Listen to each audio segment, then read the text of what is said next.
bom estar com você, com certeza, porque hoje nós teremos um programa muito especial.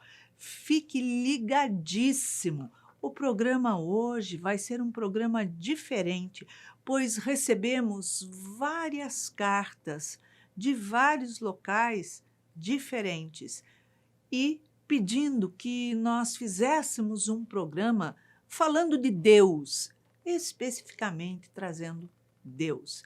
Então, hoje o programa tem um tema que realmente é muito forte. Onde está Deus? E mais, quem matou Deus? Sim, vivemos num mundo onde existem muitos conflitos, muitas situações cada vez mais aberradoras, cada vez mais conflitivas. E, afinal de contas, Deus existe? Ele nos abandonou? Ou nós abandonamos Deus? Onde? Em que momento? Então, fique ligado. Se você quiser participar do nosso programa, nos envie a sua mensagem pelo WhatsApp, contando qual o seu conflito, qual a sua dúvida, qual a sua dor, qual a situação que você está atravessando. Então, anote 21 967 57 3999. E quem sabe no próximo sábado estaremos aqui juntinhos, reconstruindo as suas emoções e, lógico, te dando oportunidades para ressignificar a sua vida e levantá-la ao equilíbrio constante. Então, não esqueça, compartilhe, acesse os nossos programas, a nossa playlist lá no YouTube, compartilhe, dê o seu like, comente, porque muitas outras pessoas terão oportunidades de assistir a esse programa e ali encontrar as respostas para o seu conflito. Então, entre nesse movimento, nessa onda de amor. Fazer o bem faz bem. Beijinho super carinhoso para você e estamos aí juntos. E hoje nós estamos aqui com um convidado muito querido, um convidado especial, lógico, para fazer um programa especial. Olha só, que é o estudioso, pesquisador, estudou na Universidade de Jerusalém e está para aqui falar conosco como especialista no assunto, Fabrício Belotti. Seja bem-vindo ao Obrigado, Reconstruindo Iraci. Bom Emoções, estar aqui de Fabrício. volta. O nosso programa de hoje realmente é especial, porque nós recebemos várias cartas, várias mensagens que gostariam de ouvir um programa falando sobre Deus. Então, o nosso programa de hoje, ele é profundo. Onde está Deus? Mataram Deus? Para falar sobre isso, a palavra. Fabrício,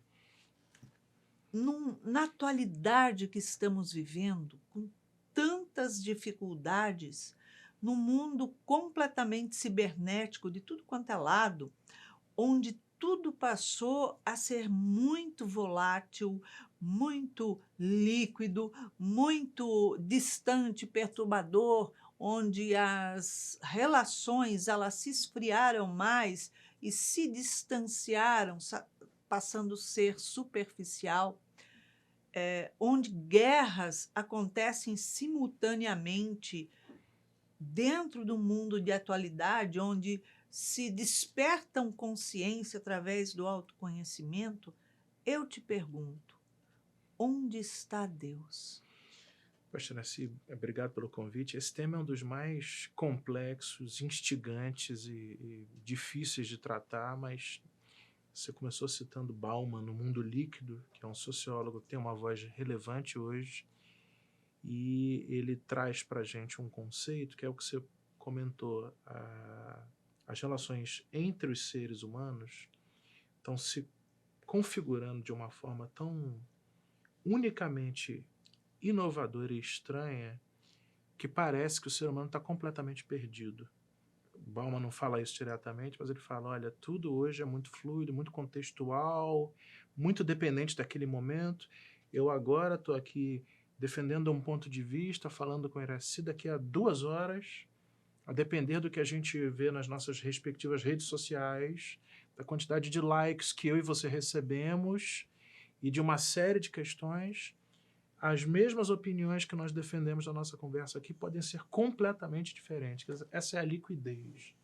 Parece que as coisas têm a duração de um videozinho de uma rede social. E o seu impacto caracteriza-se, ou caracteriza o que a gente vai falar depois.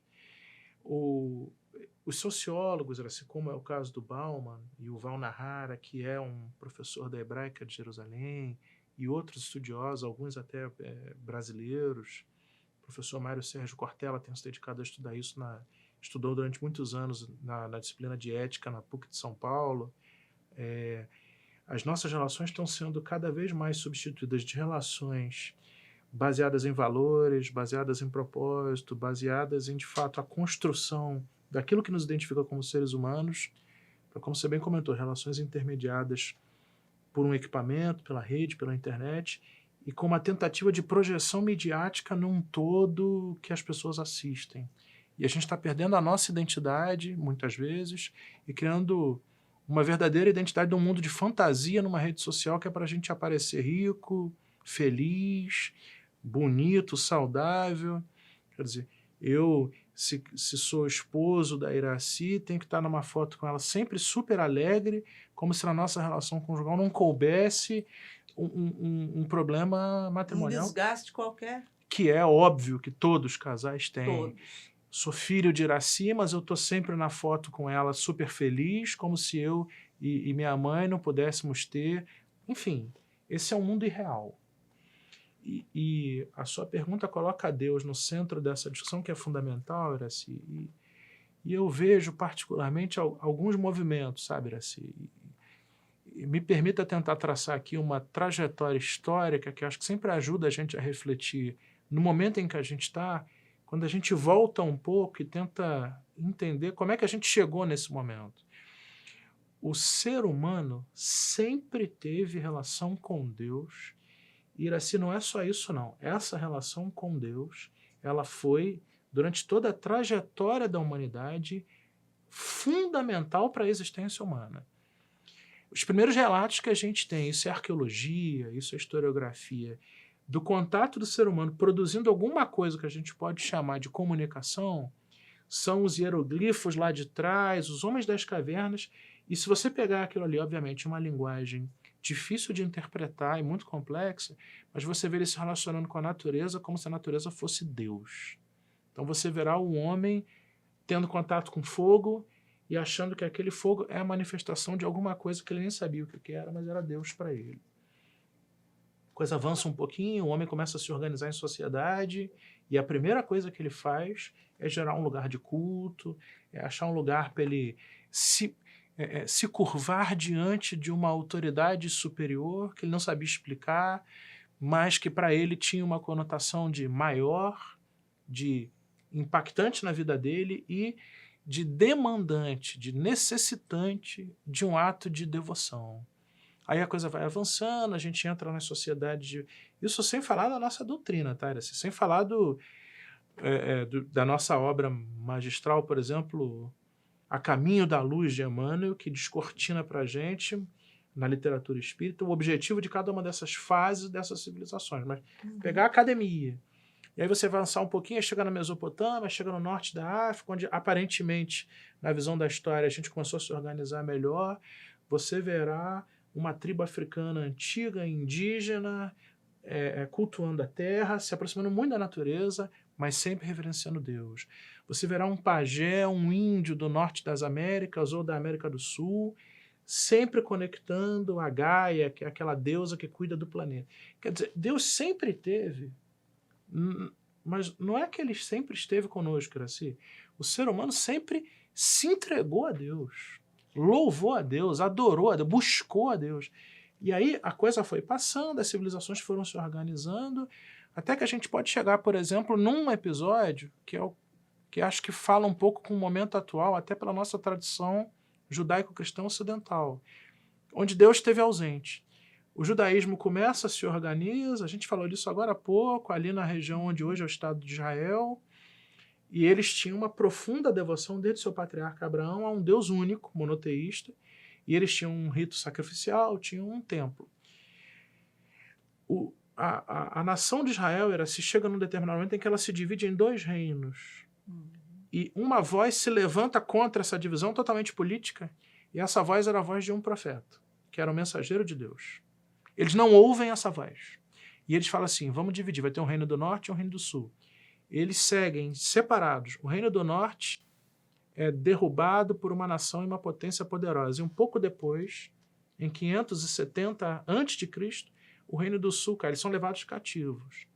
Nesse período eles fazem a pergunta, a gente que sempre adorou a Deus, sempre buscou a Deus, sempre seguia a lei de Moisés, por que essas coisas estão acontecendo conosco? E eles não conseguiram encontrar uma resposta clara. Depois de um tempo, por alguma razão, um rei, que foi o rei Ciro, da Pérsia, liberou-os, eles voltaram para Jerusalém e reconstruíram o templo. E eles entenderam o seguinte, Iraci, a gente fez alguma coisa contrária à ordem e à lei de Deus. E ele nos colocou em uma espécie de prova. E depois ele decidiu nos perdoar e deixar a gente voltar.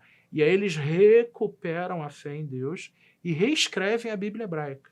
Você sabe, Iraci, que os livros de Gênesis, Êxodo, Levítico, Números e Deuteronômio foram escritos depois desse período, numa reinterpretação de Deus. E aí eles voltam a ter... Daqui a pouquinho eu vou te dizer por que eu estou falando isso. Eles voltam a ter a fé em Deus, eles seguem.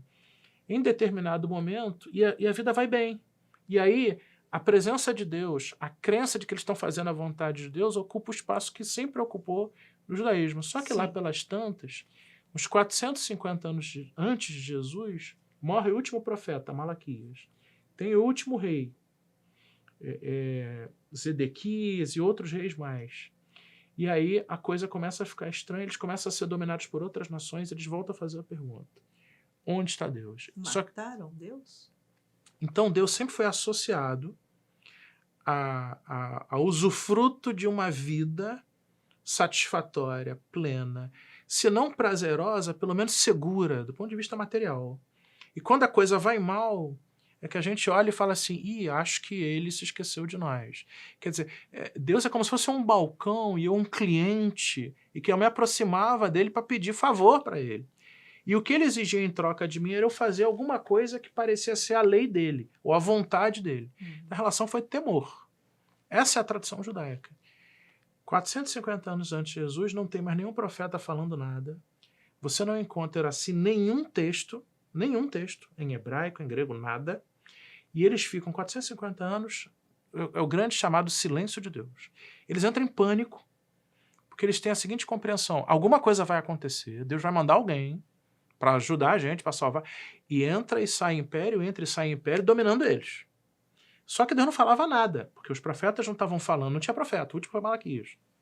Eis que aparece no cenário um nazareno, andando lá pela Galiléia, e que começa a falar umas coisas diferentes e traz um outro Deus.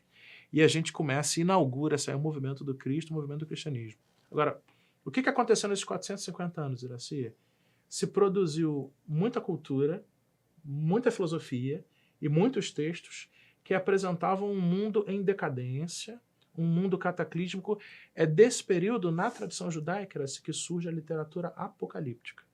Quer dizer, o judeu de 100, 150 anos antes de Jesus falava assim, Deus vai mandar alguém, e esse alguém vai governar sobre tudo, vai derrubar tudo, vai matar todo mundo, vai estabelecer o reino de Deus aqui em Israel, e só em Israel, e todos os outros povos servirão a nós. Essa era a esperança messiânica.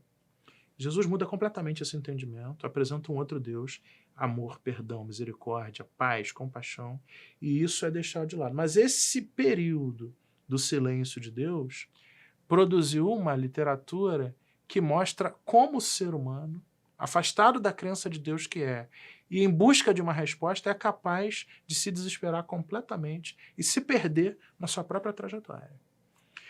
Certo. A coisa seguiu, Iraci, o cristianismo foi fundado, tem uma tradição cristã, a coisa vai, 3º, 4º, 5º século, e novamente, no Ocidente, tudo que a gente produziu de cultura, de filosofia, de sociologia, era uma razão de ser social cristã, portanto religiosa e espiritual. Iraci, a Universidade de Oxford, na Inglaterra, foi criada em 1060 e pouquinho. Antes dela ser uma universidade, ela era um mosteiro. Olha só. A escolástica, que foi a tradição dos grandes monges lá, século IX, século X da nossa era, depois de Cristo, eles começaram a se enclausurar, porque eles entenderam que o mundo oferecia muitas oportunidades de pecado, e eles falaram, vou sair do... O entendimento deles vou sair do mundo, e criaram-se as ordens monásticas. Sim. Só que eles acumularam tanta cultura, tanto conhecimento, inclusive com intercâmbio com os orientais, que tinham muita coisa. Até que lá pelas tantas, um falou assim, a gente não pode ficar aqui enclausurado. Então fazer o seguinte, vamos criar alguma coisa que hoje seria uma universidade para ensinar essa tradição e esse conhecimento acumulado para a população. As ordens de Cluny, lá na França, as primeiras, criaram isso. Então, o surgimento do que a gente hoje conhece como a apresentação de conhecimento para a sociedade foi criado dentro da igreja cristã. Ou seja, ela era riquíssima de cultura, Exatamente. de saber, de informações, de ensinamentos para transformar uma população em uma população culta, inteligente, com autoconhecimento, com lucidez. Ou seja, Deus sempre teve presente, sempre teve falando, ele não estava ausente. Exato. Mas as coisas iam razoavelmente bem até que a igreja foi, os impérios foram, o Império Romano caiu, surgiram o Otomano, o Mameluco e outros.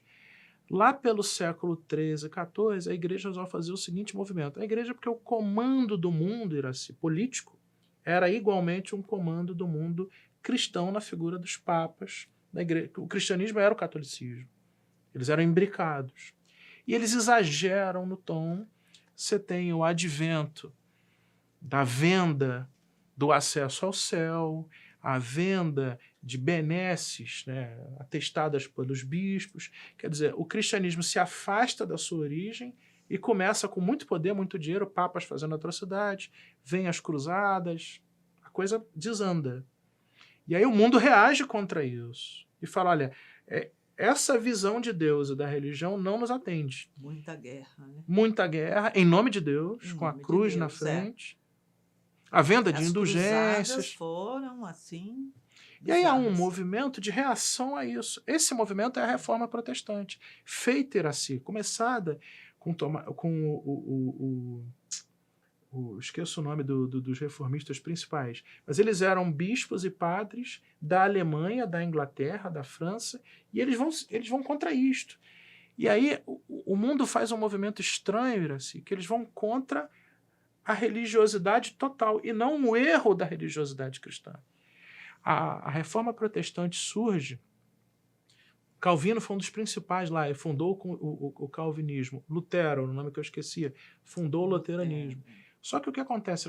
As grandes universidades, os centros de conhecimento, os centros de saber, ao invés de falarem, olha, que bom, a gente agora tem uma leitura nova da religiosidade e de Deus, a gente fala assim, não preciso mais de nenhuma fé, nenhuma crença e nenhum pensamento de Deus.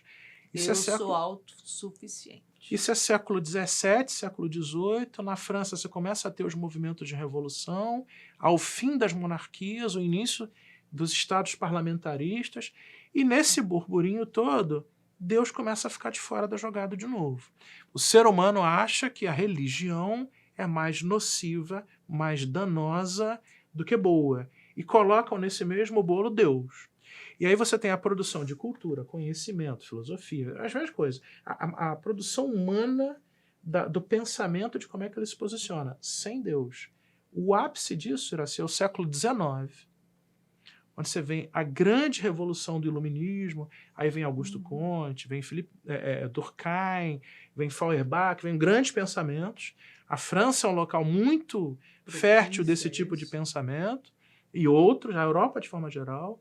E aí, por exemplo, os grandes tratados sociológicos são apresentados, e o que você citou da morte, um governante francês chega para um desses sociólogos e fala assim, eu li seu livro, mas você não colocou Deus. Ele falou, não precisa dessa tese.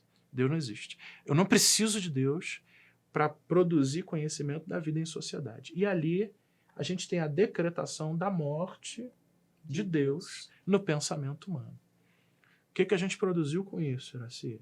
Século XIX, século XX, século XXI.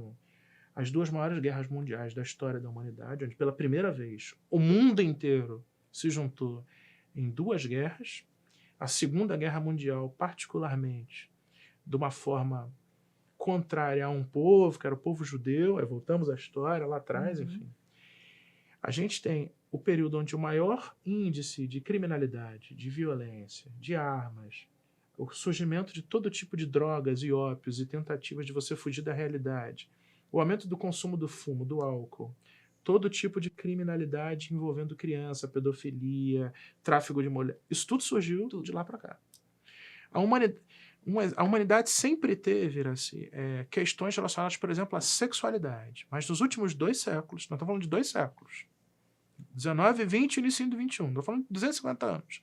Quando a gente matou Deus, a gente está produzindo... O ser humano acreditou que ele poderia continuar vivendo no planeta Terra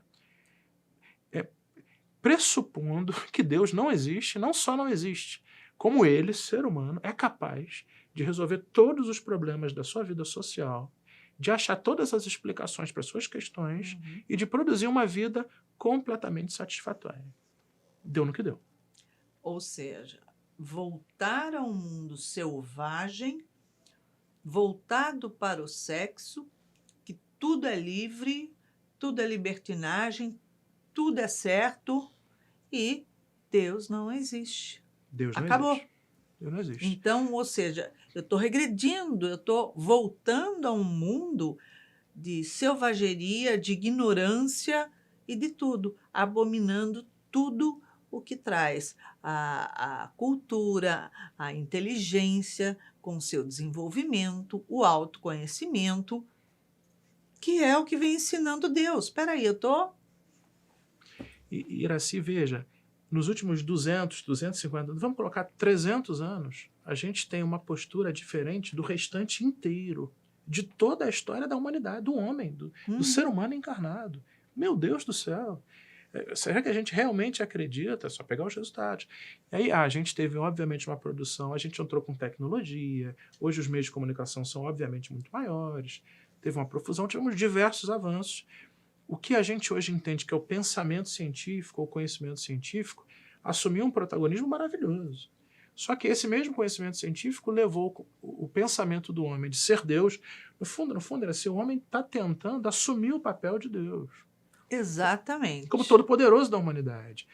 E ele usa a ciência, eventualmente. Não, eu sou capaz de transplantar um órgão, eu sou capaz de fazer uma cirurgia neurológica, eu sou capaz de produzir transporte entre continentes, eu sou capaz de produzir mídia e tudo mais. Então eu não preciso dessa bobagem de achar que existe um criador. A questão que você falou... Eu mesmo estou criando e reproduzindo. Alguns anos atrás, 30, 40 anos atrás, conseguimos mapear o genoma humano, conseguimos fazer clonagem de seres vivos. Hoje se discute a ética da clonagem humana. Da clonagem humana, das alterações genéticas, onde você pode ter um filho hoje, Iraci, escolher a cor dos olhos, o tipo do cabelo, quer dizer, fenótipos que antes eram isso. Então a gente está flertando. E num ápice de egoísmo, de ignorância, de violência, tirar a vida de um filho até o 9º mês. Que é o caso dos abortos. Exatamente. Ou seja, a medicina condena e não permite, foi bloqueado, dar injeção letal para animais que estejam em situação de agonia, de sofrimento, onde se dava injeção antes porque o cachorro estava em estado de sofrimento, não tinha o que fazer, então, para poupar, dava injeção e matava. A medicina abominou isso, dizendo que não se pode ter o controle da vida e isso é um crime. Só que os governantes falam que tirar a vida de um feto, de um ser humano É absolutamente que legal. já sente, pode. E através do quê? De dar uma injeção no ventre que vai diretamente ao coração desse feto e ele morre por infarto, com as dores do infarto. Isso é uma bestialidade, né? Quer dizer, eu estou indo contra a lei de Deus, dizendo, eu tenho controle sobre a vida? A impressão que eu tenho, Iraci, aqui, obviamente, é um comentário pessoal e que, até certo ponto, é compartilhado com alguns, em particular, pensadores que eu acompanho, geralmente em centros acadêmicos, e é muito restrito, quer dizer, hoje, no mundo acadêmico, que você sabe que eu acompanho e que estou sempre envolvido, a faculdade de teologia, qualquer centro de teologia, são os únicos lugares onde você pode falar abertamente de Deus. Os filósofos sempre falaram sobre isso, mas hoje, tirando os centros de pesquisa de filosofia da religião, qualquer um que fale de filosofia de forma geral, se falar de Deus ou se voltar a falar de religiosidade, de espiritualidade, obviamente aqui não estou falando da religião A, B ou C, mas do conceito da existência de Deus como soberano, que nos fez de alguma forma e que, portanto, temos que nos relacionar com ele. Essa ideia, Iraci, está totalmente fora de todos os centros acadêmicos de filosofia principais. Se você entrar na sociologia, está fora. Se entrar nas ciências exatas, então aí, imagine um químico, um físico, um biólogo, um médico. Mas, então, há alguns ainda, Iraci, e esse número, curiosamente, a gente falava um pouquinho antes, surpreendentemente, que talvez não seja tão surpreendentemente assim, mas esse número começa a aumentar porque o homem está se deparando, talvez, com um grande dilema da sua existência, por óbvio, né? Nós compartilhamos a crença evidente da existência de Deus como responsável pela nossa existência. Uhum. E a completa ausência disso, a negação desse fato, que é uma verdade, ela vai produzir, não em Deus, mas ela vai produzir no homem, no ser humano, diversos problemas. Com certeza. O que a gente está vendo hoje, Iraci? Como a gente tem tecnologia, conhecimento, isso tudo que a gente está falando, e a gente, de fato, consegue coisas notáveis. É o que você falou. A gente consegue, com um feto dentro do útero de uma mulher, acessar um órgão e fazer alguma coisa. É verdade. A gente consegue produzir medicamentos, a gente consegue ver imagens, a gente consegue muita coisa. Mas a gente não consegue, por exemplo, e aqui algumas hipóteses de trabalho que já estão se tendo, controlar a morte. Um dos maiores paradigmas da ciência do ser humano é por que morremos, o que acontece depois da morte e como é que a gente faz para compreender e lidar melhor com isso. Não existe em nenhuma cultura, em nenhum lugar, a ausência da esperança ou da crença de que a gente tem alguma coisa de vivo depois da morte. Todas as civilizações, todas as sociedades, ao longo da história da humanidade, Iraci, sempre acreditaram que a gente morre, esse fenômeno que a gente está totalmente habituado, todo dia acontece com todo mundo, e ninguém tem dúvida de que vai acontecer consigo mesmo. Mas todo mundo sempre acreditou que tem alguma coisa depois. E que Deus tem a ver com isso. Sim. E aí a ciência hoje fala, morreu, acabou, e Deus morreu antes, morreu lá no século XIX. Só que isso não resolve as grandes angústias do ser humano, Iraci. De jeito nenhum.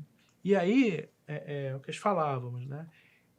Dentre os cientistas, além dos filósofos e dos teólogos, em particular os profissionais de saúde, os médicos, você tem neurocientistas muito, muito, muito respeitados que se deparam com o fenômeno da morte, ou da quase morte, ou da proximidade da morte, e eles estudam, Iraci, esses casos, e eles olham para evidência científica, assim, e olham para isso e falam assim, tem alguma coisa aí.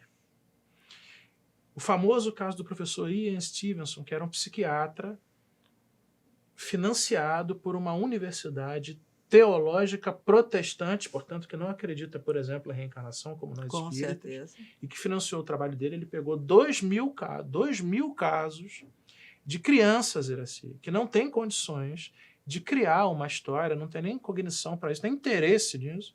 Crianças de 3, 4, 5 anos. Ele estudou 2.000 casos no mundo todo. E ao final do seu trabalho, foram longos anos de trabalho, quase uma década, ele falou, olha, eu estou convencido de que o meu estudo sugere 2 coisas. Primeiro, alguma coisa sobrevive à morte do corpo físico. E 2, essa coisa volta.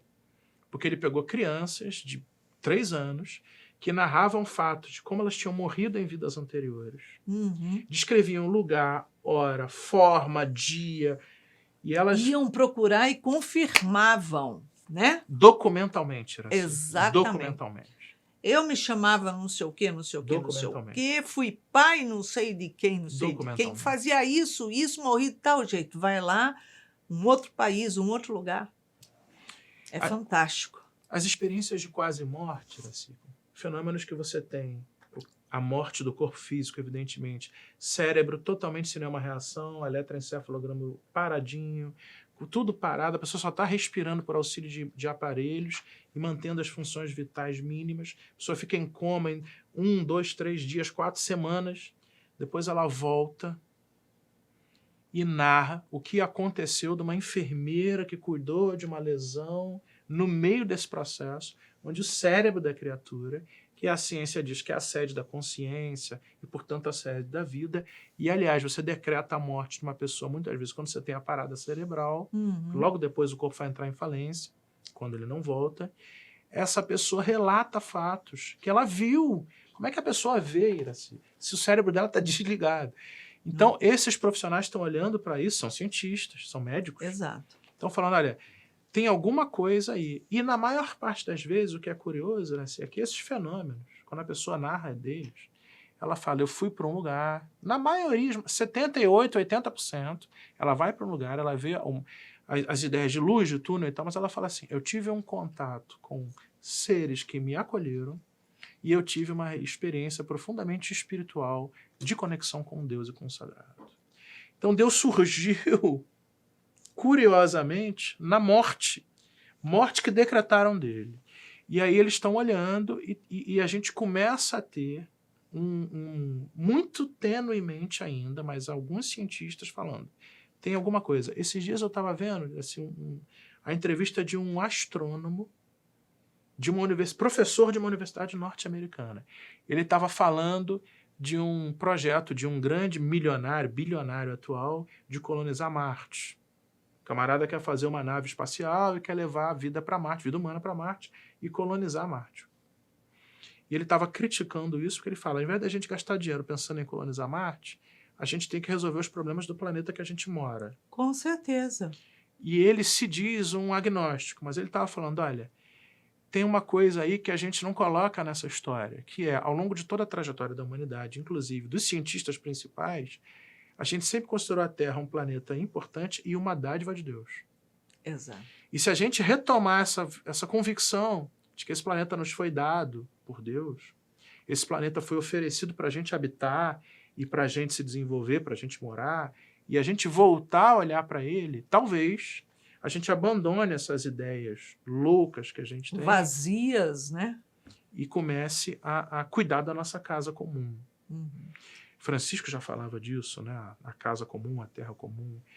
A gente também está percebendo, Iraci, nos altos meios da biologia, da bioquímica, vozes que olham para como a gente está acumulando muito conhecimento, chega-se numa encruzilhada, onde as teorias científicas, os teoremas e as explicações não conseguem mais dar conta de explicar os fenômenos sem uma interferência externa fora da capacidade humana de produzir aquele tipo de efeito. Então, tem diversas questões.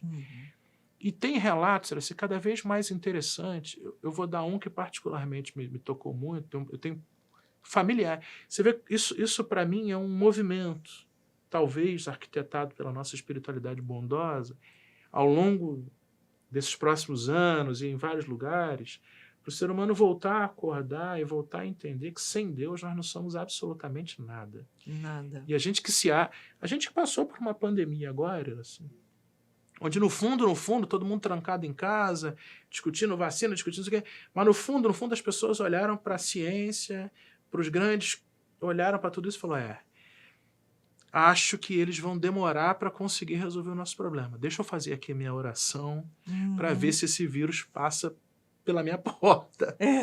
Da porta para fora.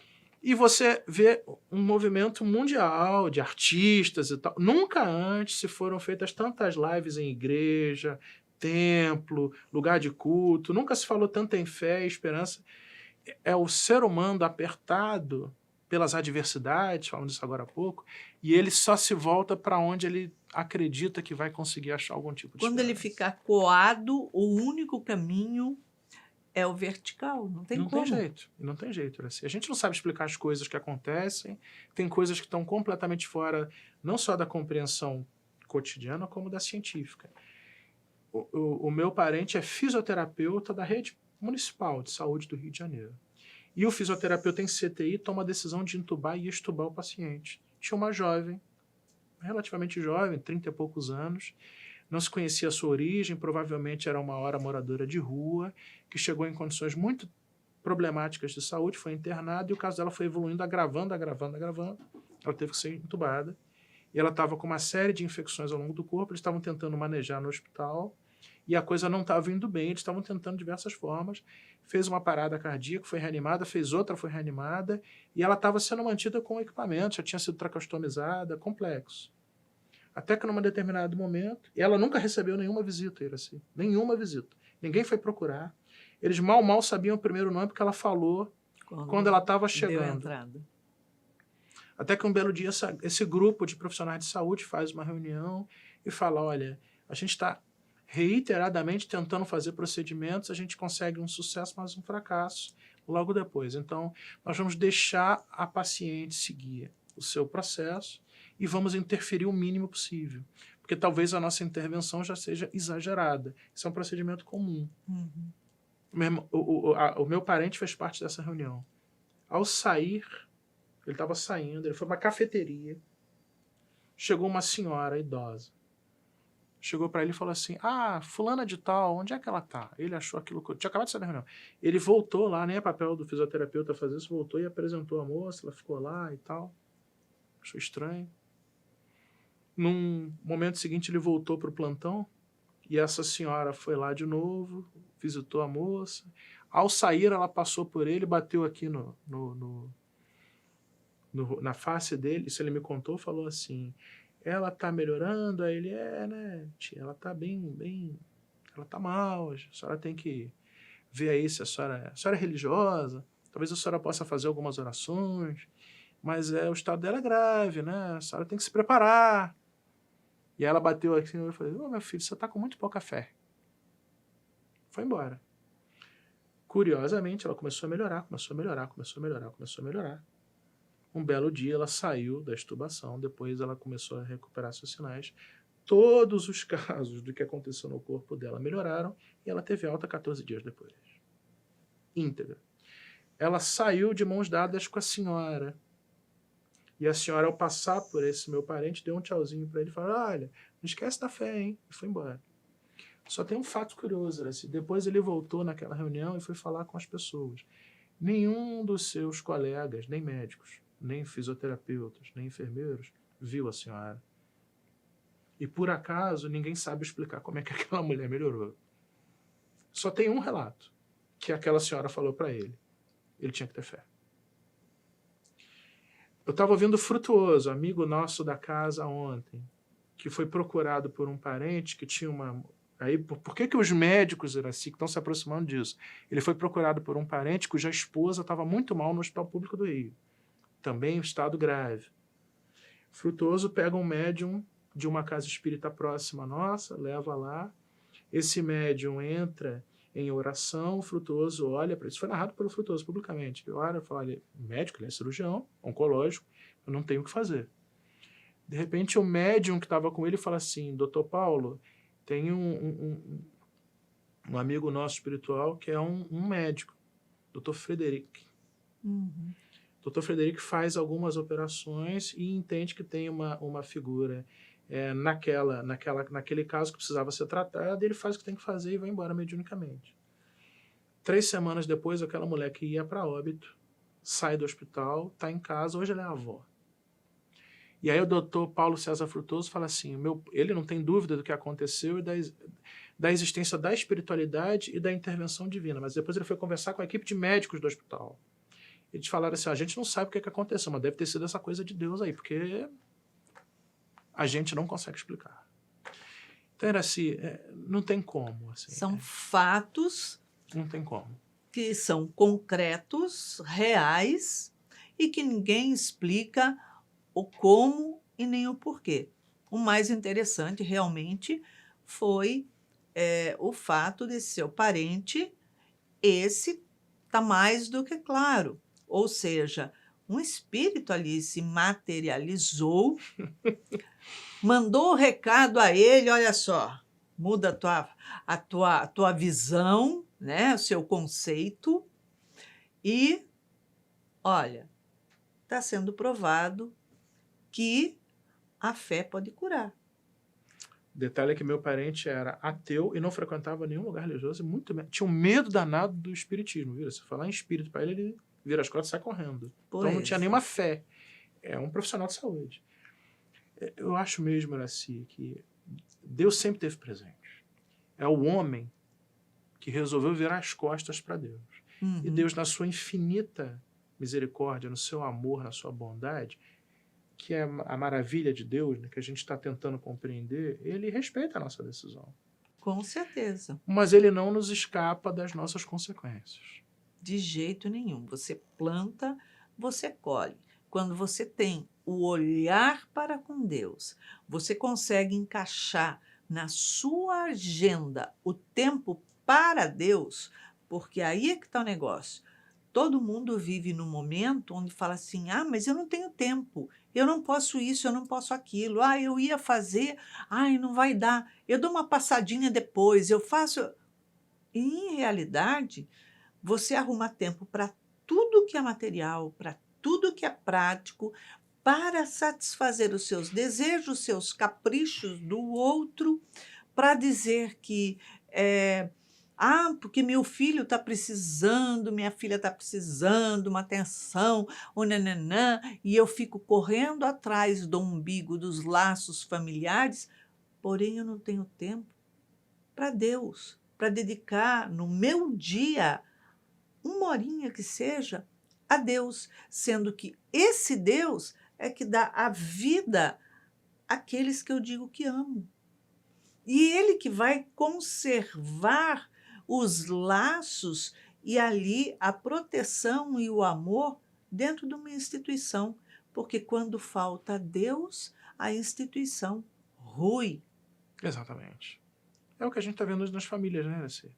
Total. Iraci, quantas vezes você recebe, provavelmente aqui, a sua equipe de atendimento fraterno, homens e mulheres, nós estamos na Zona Oeste do Rio de Janeiro, muito bem-sucedidos, profissionalmente reconhecidos, financeiramente resolvidos, materialmente abastecidos, e que estão em frangalhos internamente, em problemaços com a sua esposa, seu marido, seu companheiro, sua companheira, filhos que não falam com os pais, aumento avassalador do índice de suicídios.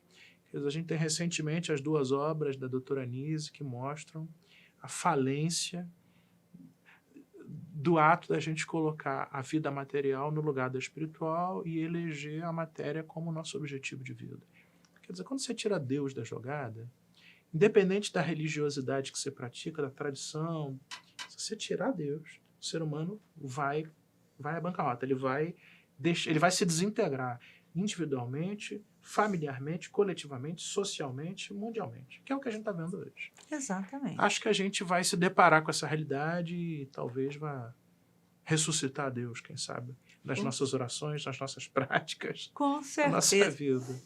Um dia meu filho falando, meu filho é pastor, já falei isso várias vezes, e ele falando na igreja que muitas vezes a pessoa ela se arruma para encontrar com amigos, para ir a um shopping, para ir não sei aonde, para fazer um monte de coisa. Quando ela vai para a igreja, ela fala: eu vou na igreja mesmo, eu vou assim mesmo, de calça jeans, uma camiseta, de qualquer jeito. Aí ele vira e fala para as pessoas que ali ouviam ele: olha só, você, ao invés de se arrumar, se perfumar, ficar bem, se sentir bonito, agradecido àquele encontro de quem te deu a vida, você vai indo encontrar-se com Deus, dedicar o momento para Deus. E aí você fala: não, já que eu vou lá mesmo, eu vou de qualquer jeito. Se você, para ele, não se coloca na sua melhor forma, por que você se coloca na sua melhor forma para aquele que é tão imperfeito e que pode tirar o seu tapete em qualquer momento na vida? É o que nós fazemos, né, Fabrício? É o que fazemos. Nós chegamos ao final desse programa, que foi realmente boa, né? fantástico, conversa muito boa. Eu convido você a deixar uma mensagem para os nossos telespectadores, nossos amigos, que se põem a receber Deus em sua casa. Pois não, meu amigo, minha amiga, você que me ouve, que nos ouve, duas coisas. Primeiro, Deus nunca morreu, Deus sempre esteve conosco. Ele nunca nos abandonou e nunca deixou de nos observar e de nos amar. Eu e Iraci, nós fazemos parte de uma tradição cristã e o nosso Mestre Jesus Cristo nos afirma que Deus é um pai, é a metáfora que ele usa, e que ele cuida de nós. E essa confusão na qual nós nos metemos é justamente por virarmos as costas ao nosso pai. Parábola do filho pródigo. Insira novamente Deus na sua vida. Converse com ele, ore a Deus, fale com Deus. Peça para Deus, agradeça a Deus, vista-se para Deus, reúna-se com Deus e coloque sua família nisso. E você verá como a sua vida será cheia de significado, de propósito, e que as coisas começam a dentro de você melhorar, que é o mais importante. Não haverá mais vazio, não é isso? Fabrício, obrigada pela sua presença e por tudo que você trouxe com tanto carinho para os nossos telespectadores. Obrigado. Muito obrigada.